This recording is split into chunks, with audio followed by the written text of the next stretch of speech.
Hello friends, welcome back to the new video guys. Today guys we are going to talk about guys Wi-Fi setting in our Realme phone friends. In this video guys I will show you guys how can you unpair your Wi-Fi network.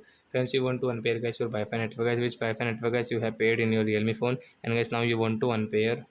So friends, how can you unpair it? In this video guys I will show you friends. So before starting video friends, I want to tell you guys, if you're new in my channel, so friends, first of all go and subscribe my channel, click the bell icon and like my video friends. First of all open your phone setting to pair guys unpair Wi-Fi network.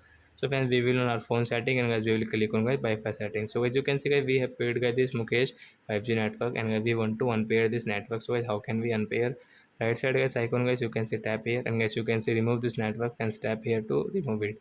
Means guys it will unpair to your phone guys, you cannot use guys. If you use, so you will have to enter password again, you will have to pair again this Wi-Fi network, then guys you can use it, otherwise not. So are you friends, you have understood how to unpair Wi-Fi network in a Realme phone? So that's it guys, thanks for watching guys. Now we will meet on next video guys with new topic. Before going guys, please go and like my video, subscribe my channel. Bye bye friends.